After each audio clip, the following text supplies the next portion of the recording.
नमस्कार दोस्तों, मैं हूं श्रीधर राव। आप देख रहे हैं नेताजी डॉट लाइव। जैसा कि आप जानते हैं कि नेताजी डॉट लाइव के माध्यम से हमारी कोशिश होती कि हम आपके पसंदीदा नेताओं के दिए गए वक्तव्य भाषण आप तक पहुंचाए, वो भी असंपादित। आइए इस कड़ी में देखते हैं क्या कह रहे हैं छत्तीसगढ़ कांग्रेस प्रभारी सचिन पायलट।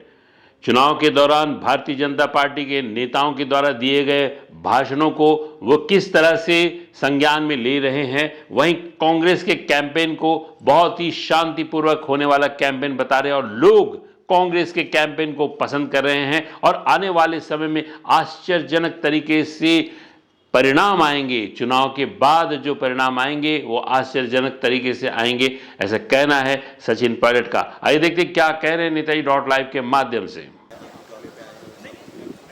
अभी जो थर्ड फेज़ का चुनाव है, जो बाकी 7 सीटें हैं लोकसभा की, उसके लिए हमारे सभी नेता प्रचार कर रहे हैं। 29 तारीख को राहुल गांधी जी का दौरा है, 30 तारीख को खड़गे साहब कांग्रेस अध्यक्ष जी का दौरा है और 2 तारीख को प्रियंका जी भी यहाँ पर आएंगी। तो छत्तीसगढ़ में लगातार पूरा फोकस हम लोगों का है और जो फीडबैक हमें मिला है सेकंड चरण के बाद, बहुत अच्छी स्थिति में कांग्रेस पार्टी के उम्मीदवार हैं और जो भाषा का उपयोग कर रही है बीजेपी के नेतृत्व जो कर रहे हैं, जो बौखलाहट मुझे दिख रही है, वो साफ संकेत है कि जो उम्मीद उनको थी वहाँ तक नहीं पहुँच पाएंगे और हर राउंड में भाजपा और एनडीए पिछड़ रहा है। इंडिया अलायंस के तमाम कैंडिडेट्स लगातार बढ़त बनाए हुए हैं, चाहे वो उत्तर हो चाहे दक्षिण हो, और ये बहुत संतोषजनक बात है क्योंकि हमारा जो मैनिफेस्टो है, हमारा जो कैंपेन है, उसको लोग पसंद कर रहे हैं। कांग्रेस पार्टी के परफॉर्मेंस लगातार, जैसे मैंने पहले कहा, जिन जिन राज्यों में सीधा मुकाबला भाजपा कांग्रेस का है, वहाँ पर कांग्रेस पार्टी बहुत बेहतर परफॉर्म कर रही है।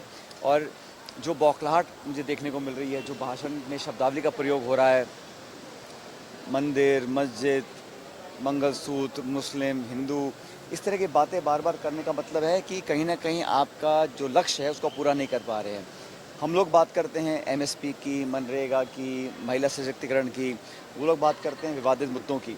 तो हम लोग चाहते हैं कि 10 साल का जो आपका कार्यकाल रहा उस पर चुनाव हो। ये राष्ट्र का चुनाव है, बड़ा चुनाव है और इसमें 5 साल तक आप जनता की सेवा कैसे करेंगे। और बड़ा आश्चर्यजनक मुझे लगता है कि आप 10 साल राज किया, आप 5 साल और मांग रहे हैं। और जो देश में नौजवान फ़ौज में जाना चाहते हैं, अग्निवीर के माध्यम से उनको 4 साल दे रहे हैं, तो नौजवानों को 4 साल और ख़ुद के लिए 15 साल, और बात कर रहे हैं 2047 की। तो ये बड़ा विरोधाभास है। इसलिए अभी जो कैंपेन चल रहा है, मुझे लगता है हमें उसी पे फोकस करना पड़ेगा, जो पब्लिक के इश्यूज़ हैं, किसानों के, नौजवानों के। और देश बहुत गंभीरता से हर नेता की हर बात को सुन रहा है और सही निर्णय करेंगे। 4 जून को मुझे लगता है कि हमारी इंडिया अलायंस की सरकार का गठन होगा। छत्तीसगढ़ में क्या दिख रहा है सर? ऐसे में भाजपा जो नेता है, भाजपा के विधायक वो कह रहे हैं कि उनका एक बयान आया है सार्वजनिक मंच पे, वो बोल रहे हैं कि जो धर्मांतरण करेंगे। आप जानते हैं कि इस प्रकार का कोई भी बयान ऐसा आता है, उसका संज्ञान निर्वाचन आयोग को लेना चाहिए। हम लोगों ने लिखित में कंप्लेंट्स दी कई बार, क्योंकि इस प्रकार की बातें करना धर्म की, जाति की, बिरादरी की, ये एक स्वस्थ लोकतंत्र की अच्छी परंपराएं स्थापित नहीं हो रही हैं। मुझे लगता है कि इलेक्शन कमीशन संज्ञान ले और मुद्दों की बात करें ना, खाद की, बीज की, बिजली की, तेल की, निवेश की, नौकरी की, उद्योग की, शिक्षा की, चिकित्सा की, इन बातों पर चर्चा हो, संवाद हो, पता पड़े कौन सी पार्टी क्या करना चाहती है।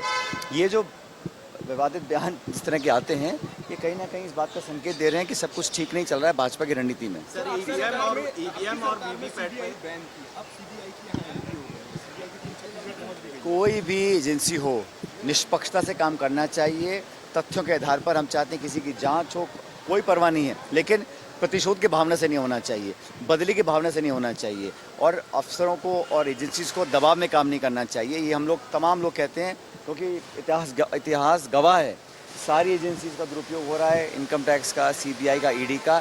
लगातार विपक्ष के लोगों को टारगेट किया जाता है, दबाव बनाकर कहीं ना कहीं उनको सरेंडर करवा रहे हैं या उनको न्यूट्रलाइज कर रहे हैं। तो विपक्ष की आवाज़ को दबाना भी अच्छी बात नहीं है लोकतंत्र में। ईवीएम और वीवीपैट पे जो घोष ने कहा है, उसे लेकर प्रधानमंत्री कह रहे हैं कि ये विपक्ष के मुंह पर तमाचा है।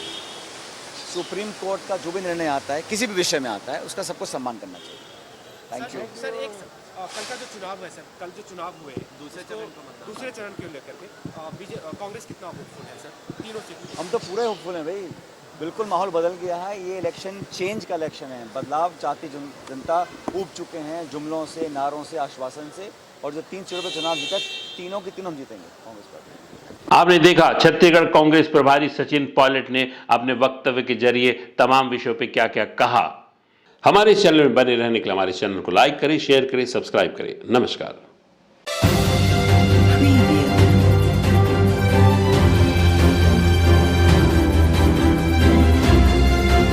नेताजी.live के प्रायोजक है Satyadeep diagnostic and clinic, Supela, Bhilai.